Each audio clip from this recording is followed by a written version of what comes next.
Welcome, my delightful, delicious, delinquent dudes and dudettes. It is I, your Papa Jaffe. I appreciate you being here on what I hope will be the first, but you never know with these things, of a long-lived podcast series here on the David Jaffe Games channel that I'm currently calling Brain on Games. And it's about game design, man. It's about the art form. It's about the love of playing games, why they work, why they don't work, what they could be if we improve and grow the medium, the art. I think it's cool, man. I've always loved this.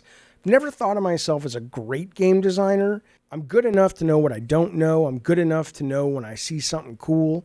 I'm good and experienced enough to speak about it with a little bit of value. And to certainly enter into conversations with you guys, because if you weren't into it, you wouldn't be here. So I'm jazzed, man. I love this stuff. I love diving deep into some of this stuff. And the more you dive into it and you start asking yourself, what is my brain doing when I'm playing these games? What is happening when I quit a game? What is happening when I'm engaged? When you kind of have a meditative approach to it and watching yourself play, watching your brain respond. It's very fascinating. It is why it's the most exciting art form, because we've never had anything like it, I guess, short of interactive theater. And even that has way more restrictions that prevented us from really diving into sort of what is this crazy new world that we're playing in. So I'm super jazzed about this, man. I'm excited. I'm glad you're here with me. Let's talk about briefly what we're going to be talking about today on this very first episode. Okay, so to kick things off, our first topic is going to be ASTRO BOT. And I want to talk about the response that the internet has had to my response and why I quit the game. I have found that frustrating to read and interesting to read, and I think we'll have a good conversation all about that. I want to talk a little bit about 1 to 2 things that, as much as the industry says they care about making games and making controllers for people who have all kinds of maladies, there are a couple that they seem to ignore that I think, at least from a standpoint of a one-time designer who wanted to make successful hits, I think there's a lot of money being left on the table, and it will get simply more and more money left on the table as they continue to ignore this. We'll talk about that. I want to talk about, on today's episode, what happens when a player decides to abandon a game before it's finished. And I do that a lot. I'm known for doing that a lot. And I bought a game today, and after about 40 or 30 minutes, I don't think I'm ever going back to it. But I did like it. And it's so fresh in my mind that I'm like, you know what? I really want to drill down into that and figure out, where was the moment where I said, I'm probably not coming back to this? Obviously, everyone's going to have different takes on what causes them to quit a game. But I think it's something worth knowing if you're a designer or just someone who loves the medium. It's like, what is it that causes that breaking point for people? And is there something that can be done to make sure it doesn't happen as often as I think it does? We know it happens often because the completion rate of most games is so low. So we're going to be talking about that. I'll get to some QA, got some really great questions from the YouTube channel. That'll be coming up towards the end of the show. And then, who knows? I'm sure there'll be some surprises as we just randomly chat. One quick thing before we get to ASTRO BOT. Your Papa Jaffe's, I'm kind of annoyed. But it's one of those first world problems. I can't really complain all that much. But as I'm getting older, I am finding I'm really liking tabletop role-playing games. And I've rarely played them. I've played 2 of them in my life, in real life, and I think I've done 2 to 3 online. But they've all left me with wonderful experiences, and I've just never made the time to dive back in. And Dungeons & Dragons has just put out their 50-year anniversary, but they've put out their 5th edition, I believe, rulebook, and I bought it. I bought it Friday. It was supposed to be here Saturday. Amazon fucked up. Then it was supposed to be here today. And now they're like, oh, it'll be there by Wednesday. And I know that's a minor, like, geez, Jaffe, must be nice to have such problems that your $50 book about wizards and warriors and whatnot didn't show up when you wanted it. I know. But, this is my perspective at the moment. And I appreciate that people have real problems out there. But I was so excited to sit down and go through the art and start reading about it. I think I'm going to start playing this more. I mean, I may not love it the more I get into it, but every tabletop role-playing experience so far has left me with warm and fuzzy feelings. And so here's my plan. There's a local game shop here in San Diego that runs a game every Wednesday. I'm going to try that. I'm going to try an online game. I don't know. You may see your old Papa Jaffe designing games again in terms of being a DM and writing my own campaigns, but we'll see. One step at a time. Right now, I just need to get the book and take my ass down to the it's called Addie's Games here in San Diego. If it turns out I'm there on Wednesday night this week or next week, I think the games are full this week, then we'll know I'm serious about it. But I'm bummed. I wanted to read that today, but oh well. It'll be fun, actually, if I do get into it. I'm very curious to compare real-life tabletop gaming D&D to something like Baldur's Gate 3 and kind of the pros and cons of each one. But it is what it is. It'll be happening down the road. For now, though, let us begin the show, my friends. This is the first topic of the first episode of Brain on Games, ASTRO BOT. So the other day, I put up this video talking about my conversation with Colin Moriarty, and a lot of people thought that I was saying that this level, which is kind of the final bonus level in the game, is what caused me to quit. And that was not the case. It was not at all. I want to show you specifically, and I mentioned this in the video, and I mentioned this with Colin, and I get it. I mean, people are busy. They're half watching, half eating, or doing whatever the fuck they're doing. And so, I don't blame them for thinking I was saying I quit on this, because people came back at me and were like, Jesus, man, you don't have to do those. Why aren't, just don't get a platinum, or just don't get all the robots. No big deal. And I'm like, yeah, that's not why I quit. I said it was the fourth boss of 5 bosses, which is part of the main game. Even if you just want to win the game, you have to defeat this guy. And people then were like, oh my God, you're horrible. You're terrible at this game, blah, blah, blah. Perhaps that's true. It's probably true. But that said, though, I want to show you why I quit specifically, and then I want to address some of these comments. So this is where I decided to give up. This is the 4th boss, giant chameleon. He spawns little baby chameleons that spit fire. You're kind of gimmicking this level as you can slow down time for about 10 or 15 seconds, give or take. And you use that a lot in this level. It's not that the level was filled with these individual pieces that were super hard, but when you put them all together, it asked a lot of your brain. You had to know when to stop time. You're conserving the time gasoline in the time tank to make sure you don't spend it too soon or too late.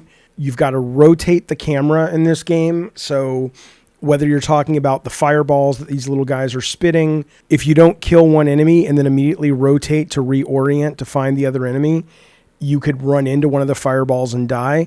These sections here with the giant walls of fire coming at you, there's a real problem for me judging the timing of it. So some of it was like depth perception. I know what I'm supposed to do. I know that the first opening of those, I shouldn't use the time stop because I don't need to. And I should save the time stop for the second wave. But again, this is one of 3 stages of this boss, and there's 20 other things I need to remember. And it just becomes like a checklist of shit that you have to keep in your brain at all times and remember all of it and not make any mistakes reflex-wise just to beat this thing. It's not fun. To me, it's annoying. I get some people love that. They love that challenge, and I respect that. But for me, I want to be on an adventure in this world. I want to feel like I'm living some cool fantasy in this world, and this pulls me out of that, and it just kind of feels like I'm, dancing and not really losing myself in the music, but just having to remember all the steps. No, not for me. Yeah, again, people who are like going, I don't understand, it's not that hard. It's not that it's hard in terms of, oh my God, I've never encountered something so difficult. It's that, now I got to rotate the camera to make sure I don't run into the fire. None of these things are individually problematic. It's just when you put them all together, it becomes a real pain. And some parts are bigger pains than others. Like this part. This part I hate, these blades. Because again, depth perception. I know what to do, but a lot of times I can't tell when to actually freeze time. And they'll end up hitting me, right? Because it's hard to see them. It's hard to see where they are. They're moving so fast and they're coming at the screen. Oh, and these things are the worst. These little dudes with the sparks in their hair. You see that right there? Look at this. In slow motion, it's obvious I missed the guy, but watching normal speed, it's really hard to tell if you're over him or not. I'm not saying that is hard, but depth perception wise, it's just a fucking pain in the ass. And if I would have gotten this guy the first time, then I would have been able to get over to the chameleon in time before time speeds up again. I would have been able to take the guy out and not get hit. And so look, maybe the gameplay is like, yeah, Jaffe, you can't approach these guys at an angle. Part of the gameplay is you've got to rotate that camera so you're coming at them head on. But with me, that's just one more fucking thing to think about and keep in my head. It's too much for me. And even that, you've got to angle the camera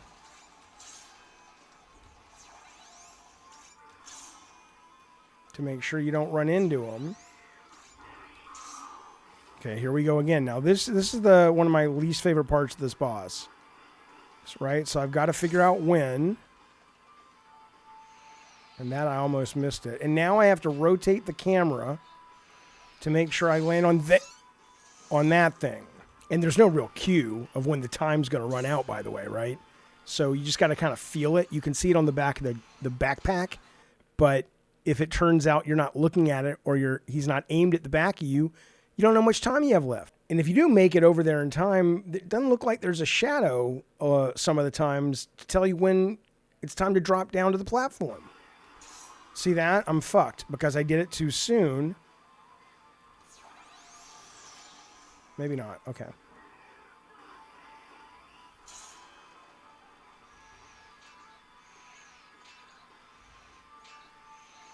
All right.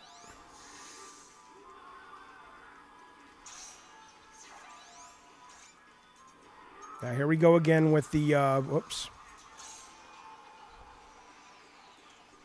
Okay. Angle the camera. See, I mean, come on. And I'm back at the beginning, right? And so, again, it's not that any of this individually is hard, like, oh my God. I really don't. This part right here where I'm getting killed, it's kind of a pain. And you could say, well, part of your job when you're playing it, part of the challenge is to go, okay, make sure you have enough time to line that jump up just right. And maybe if you're watching it, you're like, how could you miss that? It may be an old guy thing. I don't know. The bigger thing, though, is that after a while of trying, it no longer interests me to continue to try. Because by this point in the game, I get it. I know what it is. And if this boss, which is the 4th out of 5 bosses, is this frustrating, I'm not looking forward to a whole bunch of new levels and a final boss that's at least this frustrating and probably more. So it's easy for me to disengage. Is that a me problem? Sure. If the game wants it to be. But like I said in my video, when Colin paints this as there are people out there that like this kind of sporting aspect of it, I respect that. And I get that. And there's nothing wrong with this game for offering what they're offering. But for me, that's not what I thought I was signing up for. And a lot of people say, well, Jaffe, that's a platformer. I guess. But, Ratchet & Clank Rift Apart is a platformer. I finished that. I loved it. Crash 4 is a much more precision-based platformer than this. And I finished that game. And I would say that, yes, it is harder than ASTRO BOT, but it does things that allows you to focus on the core challenge. You're not wrestling with the camera in some of the harder aspects of that game because the game forces the camera into a side perspective.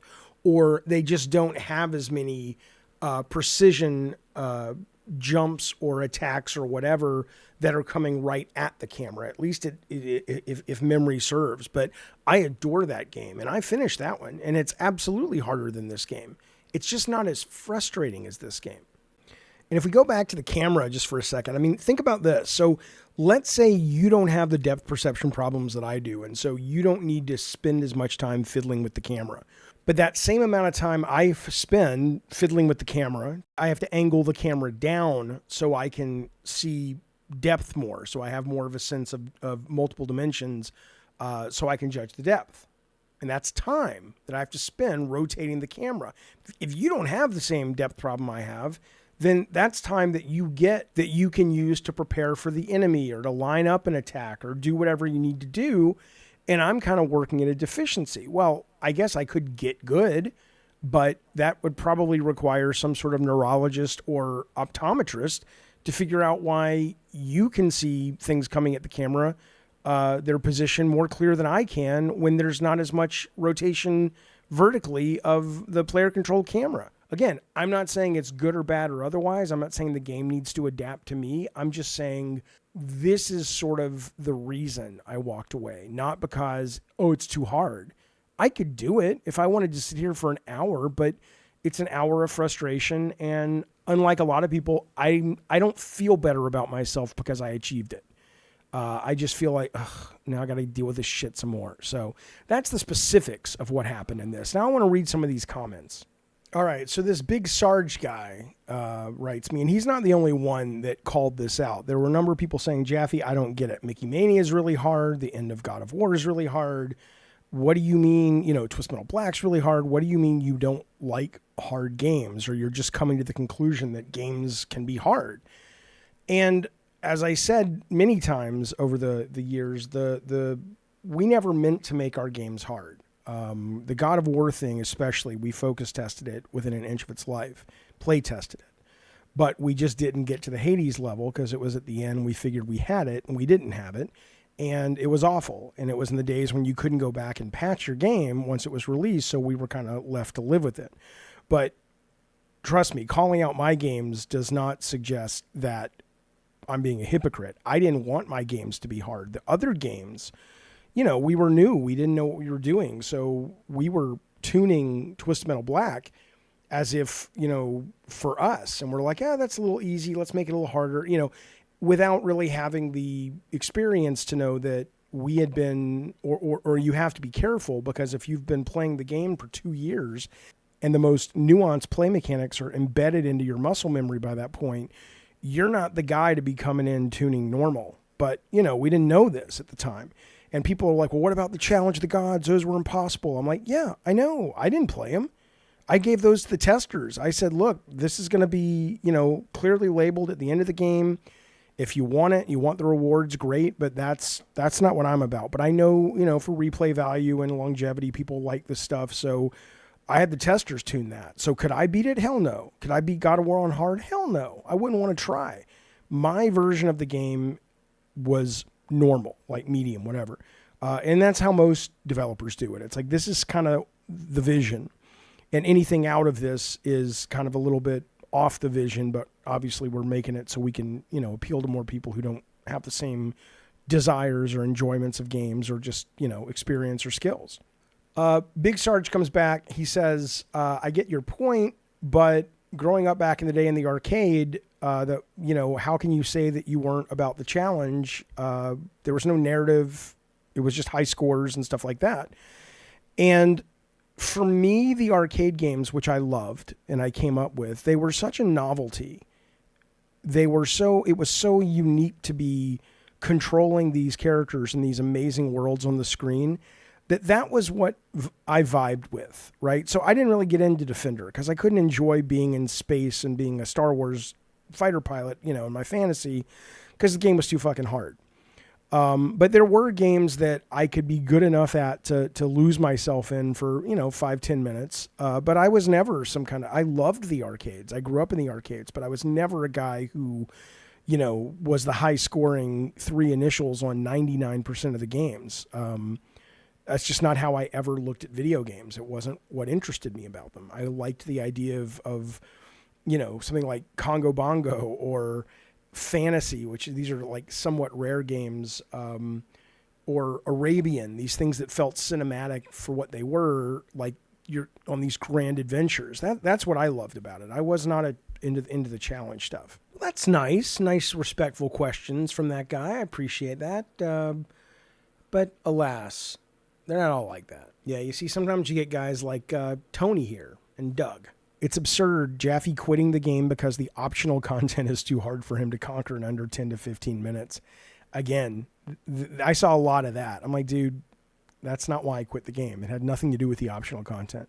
Although, to be fair, the game doesn't go out of its way to make it clear that's optional content. You know it. I know it because we've gone on the internet. People have called them challenge levels, blah, blah, blah. But frankly, nowhere in the game does it say to beat the game, you can get less than all of the robots. You are in ASTRO BOT, you are presented in the hub world with a continuing need to get more and more robots. I know it's robots. in order to access more parts of the hub world that will get you closer and closer to the end of the game. So as much as you may be able, and I don't know where your head, this Tony guy got it from, that these were optional levels, or this Doug guy got it, that these were optional levels. But I got it from the internet. But let's say you don't know that because the game doesn't tell you. And so you see a robot in these challenge levels, and the game so far has presented you with the idea that, hey, you need to get the robots to advance. Why would somebody who doesn't know what you know, which isn't taught you in the game, come to a conclusion that, oh, I can just skip this? Versus like, no, I want to win the game, so I guess I'm here for an hour. Like a lot of people said this, like this William guy, the shape challenges are extra if you don't want to play them. Just focus on the normal levels. This idea that everybody just knows, even though the shape challenges are not why I quit, this idea that everybody simply knows, and I did, but I mean that everybody else knows that these are just challenge levels. It's like, when are they going to push back on the game and go, yeah, wait a minute, that's not cool. You know, there's lots of things I can love, but still go, yeah, that's not cool. My favorite piece of entertainment of all time is Raiders of the Lost Ark. But when somebody told me there's a pretty good chance, even if Indy would have never gone on the adventure, nothing would have changed because the Nazis would have gotten the Ark. They would have opened it. They would have all died. And maybe it would have just been sitting there on the island at the end. But you didn't need Indy for any of that, really. Doesn't mean I don't love the movie, but yeah, it's a good point. I don't know why a lot of gamers can't go, yeah, Jaffe's got a good point. They don't really go out of their way to explain this. And so why would you expect someone to know it if they don't explain it? Lunar Voss says, the thing about this game, though, is it has options for both what you want and someone like Colin wants. Mario is great with that, too. For someone like you, the difficulty's fairly easy in order to finish the core game and roll credits. But for those who want an extra challenge, it's there. Again, I would argue that, A, they don't communicate it, and B, even the base challenge for me, it wasn't impossible. It just stopped being fun because it was frustrating. Now, this is interesting. The same guy says, Jaffe, I'm curious, how is this different from Elden Ring? I'm not asking it as a gotcha. I'm genuinely curious. Are you just more invested in the world of Elden Ring so you're willing to push through the challenge? And then Wallace from our community says, good question. Okay, so Elden Ring is very, very different in that what makes Elden Ring to me so deliciously delightful is when you get stuck, be it on a puzzle or you're not sure where to go next or a boss or just whatever, all you have to do is turn around and go somewhere else. And 90% of the time, wherever you go will either be equally engaging and satisfying as what you were just trying to solve. But beyond that, 90% of the time, you will be acquiring things, whether that's skill, whether that's the ability to level up your character, whether that is alternate ways to solve something via a pickup or a spell or whatever, or just discovering a whole new path that makes you go, fuck it, I'm enjoying this path, right? And so, yes, the bosses and the enemies in Elden are very, very tough. But in that game, there are numerous paths to help you get through the obstacles. You want to grind up, you want to explore, you want to find a different path, you want to find a different weapon or go chore up to get some money to go buy something from a vendor that will help you beat the boss because you have enough time to heal now or whatever it is. ASTRO BOT, it's not like I can do anything about this chameleon boss. And again, this is not a knock against the game. That's what the game is. A lot of you guys love it. But in explaining that just because something is hard, I don't put them all in the same bucket. Hard is really fun if the path to overcoming the difficulty is clear and or interesting enough, or there are enough varied paths to go to or to travel to overcome the difficulty that I stay engaged, which is why I'm still playing Elden Ring. But ASTRO BOT's like, look, this is how you do it. Go. And I just got to the point where I say, I don't, that's not fun for me anymore. And I don't have any other options really if I want to beat the game. It's not like I could go back and try to complete all the other planets on gold. And if I have enough robots, I can upgrade to a triple jump, or my time canister lasts 30 seconds longer or whatever. Okay. Then I'd go, okay. I don't have the skill set to do this. but I do have the skill set to go explore and find more robots that will allow me to purchase an upgrade. And Elden Ring's more like that. This is not. And that's why they're not comparable to me in terms of why I stick with one and abandon the other. This guy says Jaffe's weird. This guy says, no, he's not. No, I'm pretty weird. But we're all pretty weird. The only difference between me and everybody else is I accept it, acknowledge it, and love it. That I'm weird. I love my weird. Again, these people, I find some of these comments just so condescending and obnoxious. R66, buddy, you've literally played Elden Ring. Gaming is about overcoming gameplay challenges, and that's where fulfillment comes from. Please don't speak for me, R66. Please don't speak for everyone else. It's not that hard to grasp. You really just realize this after gaming for 50 years. It's insane to me that, there is no give on these people on the internet. They just simply think they're right, and they don't even take into account the person they're talking to. Does this guy really think that between the two of us, not that anyone should ever be able to define what gameplay is, what makes a game for everyone, but does he really think that he has the higher ground on this conversation just because he likes games a certain way? I say, for me, Elden Ring's the best game ever made. And then this other guy says, do you really mean that, Jaffe? You're just being hyperbolic and trendy. I don't believe you, LOL. Again, I just spent 20 minutes explaining why Elden Ring is what it is and why it remains my favorite game of all time. But instead of again, I don't want to get into it. That's not what this podcast is about. You guys know it pisses me off. But the main thing is, now I've explained it. Hopefully you can agree or disagree with my explanation, but at least you have it now, and we can engage in that conversation in the comments and in live streams at a more, good faith level versus these, guys who are trying to actually, I don't know what they're trying to do except annoy me, which mission accomplished. I promise the next story we get to after this one will be more positive. The last one was about why I quit a game. This is more about, I want to walk you through the process of quitting another game, not because I'm like in a negative mood or anything, but just because it's really fascinating to me, what the brain does when you decide that's enough. But I'll show you some cool stuff right after this story, so we'll keep it balanced. But I want to say, though, everyone's different on the way they play and what they have to play. A lot of people say, well, your problem, Jaffe, the reason you quit games is because you can just buy games all the time and you have so many and blah, blah, blah. And, there is truth to that. In that, okay, if I see a game, I want it, I buy it, I'm done, I don't think about it. But I will say about that, the number of people who are limited, like in the old SNES days, to just what they had, that they had bought or rented for the weekend, it's harder and harder to find people like that. If you have Amazon Prime, every month you get 4 to 20, I think it was this month, 20 games. If you're playing on PlayStation and you have any of these subscription tiers, you get, like this month, we had Plucky Squire, which was part of the PlayStation free games. But then depending on what tier you're at, you've got a bunch of free games in the game catalog. You've got the monthly catalog. You've got collections from previous generations, game trials. The idea that it's like, well, I bought Plucky Squire and that's the only game I have for the month. I understand that scarcity that a lot of us used to have would affect behavior 100%. But these days, the situation is very different for most players. Even if you're focused on one console, even if you're the kind of gamer that only plays one thing at a time and does not move on until they're done with the game or they're bored of the game. It used to be you didn't have a lot of things to move on to because if you got bored with the game, you had to go buy another one. You have to go buy something new, but now you got options. And then there's the free stuff. Forget what you bought. There's all the free to play games.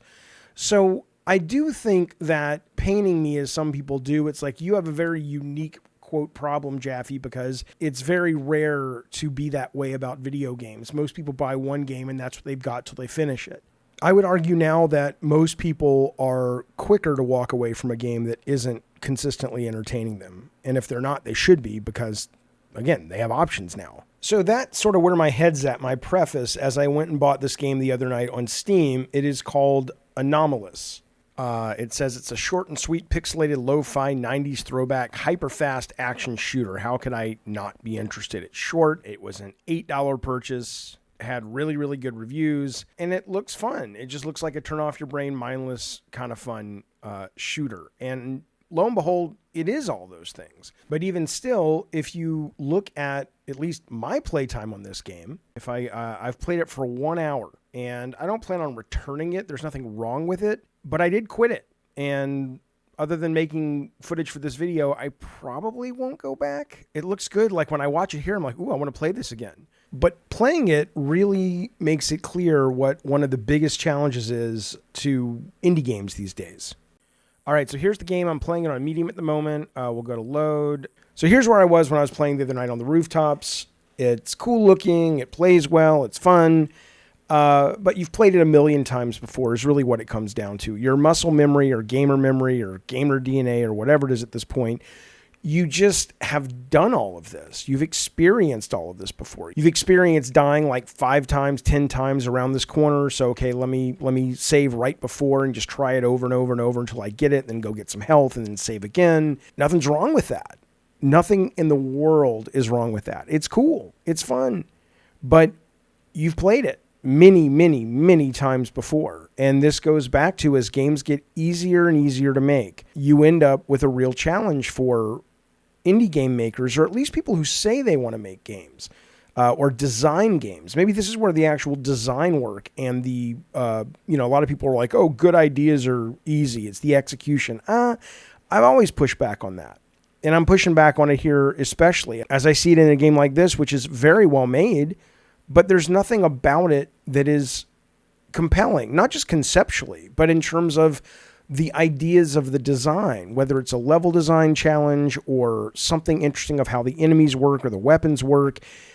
It's not that it needs to be more complicated. In fact, one could argue that simplicity is really the secret sauce to this, if it's compelling simplicity. But that idea that, well, everybody has ideas.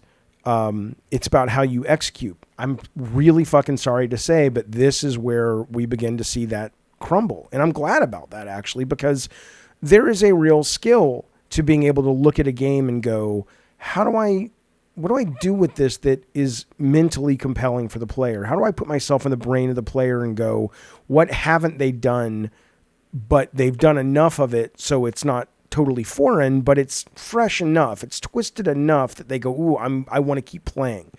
But this game is just, it's a wonderful piece of execution for a one-man band, or however, I think it's one person.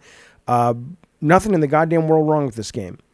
But other than the fact that it's so benign and it's so trope and it's so familiar that after an hour, I'm like, oh, okay, I've been doing this kind of game for years. There's nothing here, and there's so much competition that why am I sticking around, right? So that's the scary part, I think, for a lot of these indie guys who are making these games and going, I don't understand, why isn't it selling? Why aren't people buying it? And this game may do great, I don't fucking know, but I wouldn't recommend it, even though it's really well made. The good part about it, though, is the people who are able to do both. They're able to sort of take interesting design concepts that are also commercial, by the way, that's crucial, take those concepts and actually execute them at a small budget. I think they're going to be the ones that really end up ruling the roost, as long as those design concepts are really, really strong. I want to show you a game now that I also played this week that does it right in regards to the design concept and the budget, but they do have one major failing, and I'm pretty sure it'll be evident when I show you this, but I'll tell it to you at the end of this segment if you haven't figured it out for yourself. But this game, Anomalous, really well made if you're into that, but a million other games like this that probably look a lot better and have a lot more content. No reason to buy this game. But this game I want to show you right now, I've only played the demo. I will be buying this game today if it's available. I'm not sure if it's out yet. It's called Lorne's Lure, and I want to show you this game because it has less production value than Anomalous. It's super low budge, low reds, but it's compelling so far, at least everything I've played in the demo. So what it is you're this kind of robot guy. I don't know who you are. It's kind of confusing, but you're trying to work your way out of this place you've been trapped in for hundreds of years, right? And what is so fun and interesting about this game, I mean, so far there's no enemies, there's nothing to shoot, there's no proper puzzles. It's all navigation and parkour, but all the people who complain about, I'm tired of all these, yellow streaks in video games that tell me exactly where to go and what to do. Yeah, that's gone. There is none of that. You don't really know what your fall damage will be. You can tell, you can zoom in to look at the area, but it doesn't guide you. It doesn't really help you all that much. It just says, here's how the basic tools work, go. There might be multiple ways to get where you need to go. You have a rough idea where the game wants you to go. If you press the E key, you see this pink circle, but how you get there, kind of sort of up to you to use the tools you've got to explore the level and figure out how you can survive to get down to that section. It's very immersive. It is very trusting of you to just figure it out. And in that trust, you find a sense of being more immersed in the space and in the experience. And it's really delightful so far. And I read a review where they were saying this. I think it's absolutely accurate. It's reminiscent of playing Tomb Raider games back in the day, where there's no map, there's no heads-up display telling you where to go next for the most part. And you're just like, I think I can make that jump. I think that's a ledge I can grab onto, but I'm going to have to just let go and fall and see if I can grab it in time, if I can actually connect with it. We haven't had games like this in a long time, and we've never had a game, as far as I can recall, that's built primarily around that very idea. And what's weak about this game is, obviously, it's not even the production value. There have been games that look super lo-fi like this that do great, like Dusk. It's the conceptual aspect of this game. I think a game like Anomalous, unless this game becomes some sort of indie darling, is going to sell better. Probably won't sell much, but it'll sell better. Because you look at it, you know what it is. It's compelling fantasy that the market has shown to respond to. It looks fun, just right out the gate. But this game, no. I mean, imagine this in a trailer. People would go, I don't want to play that. I get it. I get why you wouldn't want to play this if you put this in a trailer. I wouldn't play this game if I saw it in a trailer. I had to read the Rock, Paper, Shotgun review of it, of the demo, and go, oh, this sounds really interesting.